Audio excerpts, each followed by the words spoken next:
Hi అండి, నమస్తే. నేను మీ సుస్వరవాణిలు. ఆరోగ్యమే ఆనందం. దోస్తులందరూ బాగున్నారు కదూ? మేము బాగున్నామండి. సూర్యుడు తన డిగ్రీలతో మనల్ని ఉక్కిరిబిక్కిరి చేసేస్తున్నాడు కదా. ఎన్ని నీళ్లు తాగినా పొట్ట బరువైపోతుంది కానీ దాహం మాత్రం తీరడం లేదు. మనకి సహజంగా ప్రకృతి ఇచ్చిన గాలిని, నీటిని మనకి మనమే కలుషితం చేసేసుకుంటున్నాం.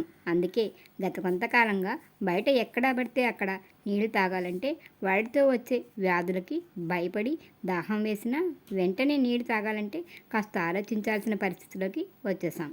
మా కోనసీమ అయితే చుట్టూ గోదావరి, ఎక్కడ చూసినా కాలువలు, చెరువులు, కొబ్బరి తాటి చెట్లతో భూమి పచ్చని చీర కట్టినట్టు ఎక్కడ చూసినా కనుచూపు మేర పచ్చదనంతో ఉండేది. ఇదంతా ఒకప్పుడు సంగతులండి. ఇప్పుడు మాత్రం మితిమీరిన స్వార్థంతో సహజ వనరులన్నీ నాశనం చేసుకుంటూ పోతూ పచ్చని కోనసీమను కాస్త క్యాన్సర్ చీమగా తయారవుతున్నందుకు బాధగా ఉంటుంది. ఇదంతా ఎందుకు చెప్తున్నానంటే ఇక్కడ నీళ్ల కన్నా స్వచ్ఛంగా దొరికేవి మాత్రం కొబ్బరి నీళ్ళు అన్నది నిజం. ఒకప్పుడు ఎక్కడ చూసినా కొబ్బరి తోటలే ఉండేవి. అవే ఇప్పుడు నివాస గృహాలుగా, అపార్ట్మెంట్లుగా అయిపోవడం వల్ల 10 ఏళ్ల క్రితం ₹2 దొరికే కొబ్బరి బొండం ప్రస్తుతం 30-40 రూపాయలకి అమ్ముతున్నారు. ధరెంతైనా సరే ఈ తీవ్రమైన ఎండలకి అతి దాహాన్ని తీర్చేది, శరీరానికి తక్షణ శక్తిని ఇచ్చేది మాత్రం కొబ్బరి నీరే కదండి. మరి ఇంతటి శక్తివంతమైన కొబ్బరి నీటిలో ఏమేమి పోషకాలు, ఔషధ గుణాలు ఉంటాయి, అవి మన శరీరానికి ఎలాంటి ప్రయోజనాలు కలిగిస్తాయో మీ సుస్వరవాణిలతో వినేయండి.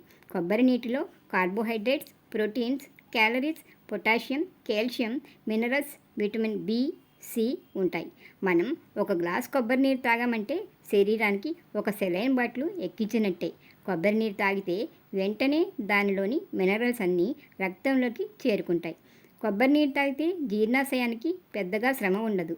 అందుకే అనారోగ్యాల బారిన పడినా, ఉపవాసాలు చేసినా వెంటనే కొబ్బరి నీరు తాగమంటారు.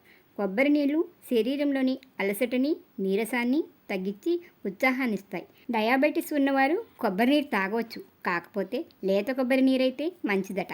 ఉప్పు చాలా తక్కువ తినేవారు, బీపీ తగ్గి ఇబ్బందులు పడుతున్న వారికి, వేసవిలో వడదెబ్బకి గురైన వారికి కొబ్బరి నీరు చాలా మంచిది. వాంతులు, మోషన్స్ అవుతున్న వాళ్ళు కొబ్బరి నీటిని ఒకేసారి తాగకుండా విడతలుగా నెమ్మదిగా సిప్ చేస్తూ తాగితే మంచిది. కొబ్బరి నీరు తాగుతుంటే గుండె పనితీరు బాగుంటుంది. కొబ్బరి నీటితో మెటబాలిజం మెరుగవుతుంది. డీహైడ్రేషన్ రానివ్వదు. శరీరంలో ఎనర్జీ బాగా పెరుగుతుంది. డయోరియాతో బాధపడుతున్నప్పుడు కొబ్బరి నీళ్ళు బాగా తాగాలి. కీళ్ళ నొప్పులు రాకుండా నిరోధిస్తాయి. క్యాన్సర్ నివారణగా పనిచేస్తాయి. కొబ్బరి నీటిలో క్యాలరీస్ తక్కువ కాబట్టి బరువు తగ్గడానికి బాగా ఉపయోగపడతాయి. వేసవిలో కొందరు చిన్న పని చేసినా త్వరగా అలసిపోతారు. అటువంటప్పుడు బీపీ డౌన్ అయిపోయి కళ్ళు తిరగడం లాంటివి జరుగుతాయి. అటువంటి వారు కొబ్బరి నీరు తాగితే ఉపశమనం కలుగుతుంది. కొబ్బరి నీరు తాగడం వల్ల శరీరంలో ఇమ్యూనిటీ పవర్ పెరుగుతుంది. శరీరంలో చెడు బ్యాక్టీరియాను బయటికి పంపించే శక్తి కొబ్బరి నీటికి ఉందండి. కొబ్బరి నీరు యూరిన్ ఇన్ఫెక్షన్లు రాకుండా నిరోధిస్తాయి.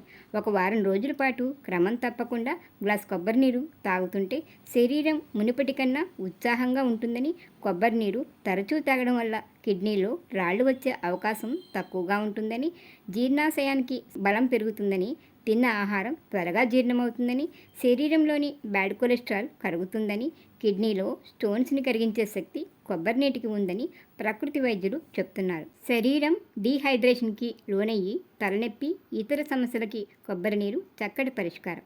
గర్భవతులు కొబ్బరి నీరు తాగితే కడుపులో బిడ్డ ఆరోగ్యంగా పెరుగుతుంది. అయితే ప్రెగ్నెన్సీ కంటే ముందే హార్మోన్ ఇంబ్యాలెన్సింగ్ సమస్య ఉన్నవారు మాత్రం డాక్టర్ని అడిగి తాగితేనే మంచిదట. కొబ్బరి నీటి వల్ల కంటి చూపు మెరుగవుతుంది. ఈ నీరు రక్తంలోని కొలెస్ట్రాల్ని అదుపులో ఉంచుతాయి. బాగా ఆటలాడేవారు, ఎక్సర్సైజులు చేసేవారు, జిమ్కి వెళ్ళేవాళ్ళు, శారీరక శ్రమని ఎక్కువగా చేసేవాళ్ళు, కార్మికులు, శ్రామికులు డీహైడ్రేషన్ని గురికాకుండా తరచూ కొబ్బరి నీరు తాగడం చాలా ప్రయోజనకరం. శరీరంలో అధిక వేడి తగ్గుతుంది. కండరాల తిమ్మిర్లు తగ్గుతాయి. హైపర్ టెన్షన్ తగ్గుతుంది. ఈ వేసవిలో ఎదిగే పిల్లలు ఎవరైతే సరైన తిండి తినడం మానేస్తారో అటువంటి వారికి కొబ్బరి నీళ్ళు ఇస్తుంటే వాళ్ళకి కావాల్సిన న్యూట్రియంట్స్ అన్నీ అందుతాయి. కొబ్బరి నీరు తాగుతుంటే కడుపులో మంట, ఎసిడిటీ తగ్గుతాయి. పంటి చిగుళ్ళ సమస్యలు తగ్గి చిగుళ్ళు ఆరోగ్యంగా ఉంటాయి. కండరాలు, కీళ్ళు శక్తివంతంగా తయారవుతాయి. కాన్స్టిపేషన్ సమస్య ఉండదు. యూరినరీ ఇన్ఫెక్షన్లు తగ్గుతాయి. కొబ్బరి నీరు ఇన్ఫెక్షన్లు ఎదుర్కొనే శక్తినిస్తాయి. శరీరాన్ని హైడ్రేట్గా చేస్తాయి. తల్లిపాల తర్వాత అంత స్వచ్ఛమైనవి అన్ని పోషకాలు ఉన్నవి ఒక కొబ్బరి నీరేనని, కిడ్నీ వ్యాధి తీవ్రంగా ఉన్నవాళ్ళు మాత్రం కొబ్బరి నీటిని వైద్యులను అడిగి తాగితేనే మంచిదని, కొబ్బరి నీరు లివర్ని అధిక కొవ్వుని తగ్గిస్తుందని, లివర్ని ఆరోగ్యంగా ఉంచుతుందని, కొబ్బరి నీరు శరీరంలోని అన్ని భాగాలకి బ్లడ్ సర్క్యులేషన్ బాగా జరిగేలా చేస్తాయని ఆయుర్వేద వైద్యులు చెప్తున్నారు. కొబ్బరి నీరు తాగడం వల్ల చర్మం పొడిబారడం, పగిలినట్లు అవ్వడం, ముడతలు తగ్గించి చర్మాన్ని స్మూత్గా చేస్తాయి. యాంటీ ఏజింగ్లా కూడా పనిచేస్తాయి. కొబ్బరి నీళ్లు ముఖానికి రాసుకుంటే మొటిమలు తగ్గుతాయి. కొబ్బరి నీటిని పిల్లలు, పెద్దలు, వృద్ధులు ఎవరైనా సరే తాగవచ్చు. ఎవరికైనా మంచివే. ఒక్క కొబ్బరి బొండం తాగితే పొట్టలో ఎంత హాయిగా ఉంటుందోనండి. కొబ్బరి నీరు ఆరోగ్యాన్ని ఇవ్వడమే కాకుండా ఎలాంటి సైడ్ ఎఫెక్ట్లు కలిగించని ఏకైక సహజమైన అద్భుతమైన అమృత పానీయం కొబ్బరి నీరే. కొబ్బరి నీళ్ళు తాజాగా ఉండేవే తాగితేనే ఎక్కువ ప్రయోజనాలు పొందవచ్చు. ఈ సమ్మర్లో కూల్ డ్రింకులు ఇంట్లో చేసినవి కాకుండా బయట షుగర్ సిరప్లు, ఐసులు వేసి చేసిన మిల్క్ షేకులు, జ్యూసులు తాగే కంటే ఒక కొబ్బరి బొండం తాగి చూడండి. అబ్బా, ఆ మజానే వేరండి. కొబ్బరి నీరు ఎంత రుచిగా ఉన్నా, శరీరానికి ఎంత మంచి చేసినా అతిగా మాత్రం తాగకూడదు. అమృతమైన అతిగా తాగితే విషమే అంటారు కదా, ఏమంటారు? ఎలా ఉన్నాయండి మీ సుస్వరవాణిల కొబ్బరి నీళ్ళ కబుర్లు? నచ్చాయని, మీకు ఉపయోగపడతాయని అనుకుంటున్నాను. నచ్చితే లైక్ ఇచ్చి ఛానల్ని సబ్స్క్రైబ్ చేసుకుని వీడియోని షేర్ చేసి నన్ను ప్రోత్సహిస్తారు కదూ. మీరిచ్చే లైక్ వల్ల వీడియోని మరికొందరు చూసే అవకాశం కలుగుతుందండి. మరొక వీడియోతో మళ్ళీ కలుసుకుందాం. అంతవరకు సెలవు మరి. నమస్తే.